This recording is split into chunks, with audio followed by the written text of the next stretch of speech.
மன ஓசையின் 7வது பதிவிற்கு தமிழ் அன்பர்களை வரவேற்கின்றேன்.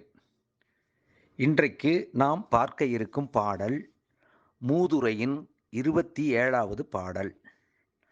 இனி பாடலை படிக்கலாம்.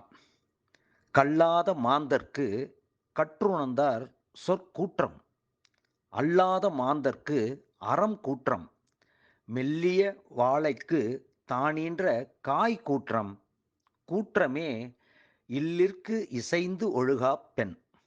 இதில் கூற்றம் கூற்றம்னு வருது. இந்த கூற்றம் அப்படிங்கிறதுக்கு கூற்றம் அப்படின்னா கூற்றுவன், கூற்றுவன்னா யமன், அழிவு உண்டாக்குவது, சாவு போன்ற பல பொருள்கள் இருக்கு. இந்த பாடல்ல என்ன சொல்றாங்கன்னா, கல்லாத மாந்தர்க்கு கற்றுணர்ந்தார் சொல் கூற்றம். படிக்காதவனுக்கு படித்தவன் சொல்றதெல்லாம் கேட்கவே வெறுப்பா இருக்கு. அது எம மாதிரி இருக்கு. இவன் என்னடா என்னென்னமோ சொல்றான் அப்படின்னு. சரி, கல்லாத மாந்தர்னா கல்லாத மாந்தர் கற்றுணர்ந்தாருங்கிறது அறிவுடையாருங்கிற பொருளில் எடுத்துக்கணும். கல்லாத மாந்தர்க்கு கற்றுணர்ந்தார் சொல் கூற்றம். அவனுக்கு அது பிடிக்கல. கல்லாத மாந்தர்க்கு கற்றுணர்ந்தவன் சொல்லும் அறிவுரைகள், நெறிகள், வழிமுறைகள், வாழ்க்கை நெறிகள் பிடிக்கல. அது யமனை போல இருக்குங்கிறாங்க. அல்லாத மாந்தர்க்கு அறம் கூற்றம். அதே மாதிரி தான். அல்லாத மாந்தர்னா தர்ம உணர்வு அற்றவர்கள், தர்மத்தில் விருப்பமல்லாத மனிதர்க்கு தர்மமே கூற்றமாகும், யமனாகும் அப்படிங்கிறாங்க. அது அவங்களுக்கு பிடிக்காது அப்படிங்கிற பொருளோட அந்த வரி வருது.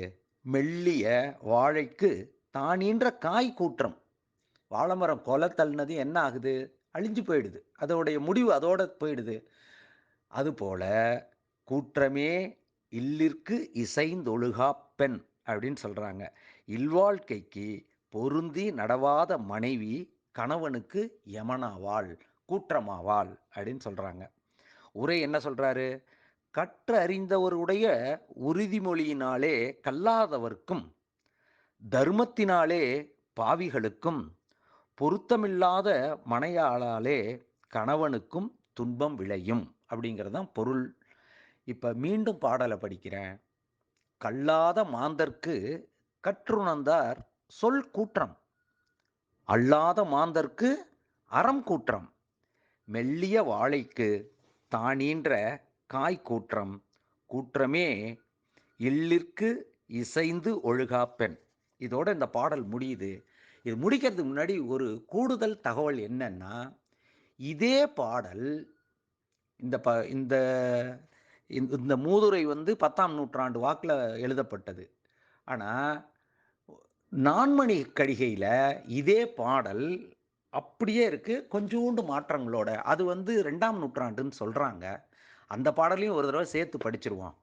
கல்லா ஒருவர்க்கு தம் வாயில் சொல் கூற்றம், மெல்லிலை வாழைக்கு தான் ஈன்ற காய் கூற்றம், அல்லவை செய்வார்க்கு அறம் கூற்றம், கூற்றமே இல்லிருந்து தீங்கு ஒழுகுவாள். அதே 4 வரிகள் தான், அதே 4 பொருள் தான். ஆனால் இங்கே நாம் படித்த பாடல் கல்லாத மாந்தர்க்கு கற்றுணர்ந்தார் சொல் கூற்றம்னு வந்தது. ஆனால் நான்மணிக்கடிகள் என்ன இருக்குன்னா, கல்லா ஒருவர்க்கு தம் வாயில் சொல் கூற்றம். பொருத்தமில்லாத இடத்துல கண்டபடி பேசுறதே ஒருத்தனுக்கு கேடு தான். ஒரு படிப்பறிவு இல்லாத, கல்லாத, அறிவில்லாத ஒருவனுக்குன்னு ஆரம்பிக்குது. அதே மாதிரி அல்லவை செய்வார்க்கு அறம் கூற்றம். அது நம்ம பார்த்த பாடலில் இருக்கிறது தான். மீதி எல்லாமே அதே தான். இந்த பாடல் நான்மணிக்கடிகையை எழுதின ஆசிரியருடைய பாடலை அப்படியே இதில் காப்பி பண்ண மாதிரி தான் இருக்குது. ஆனாலும் கால ஓட்டத்தில் ஒரு பாட்டை இன்னொருத்தர் அதே மாதிரி எழுதுறதும், அதே மாதிரி பொருளுள்ள ஒரு பாடல் உருவாகிறதும் இயற்கைதாங்கிற முறையில் நாம் இதை புரிஞ்சுக்கலாம். இதோடு இந்த பதிவு முடிகிறது. நன்றி, வணக்கம்.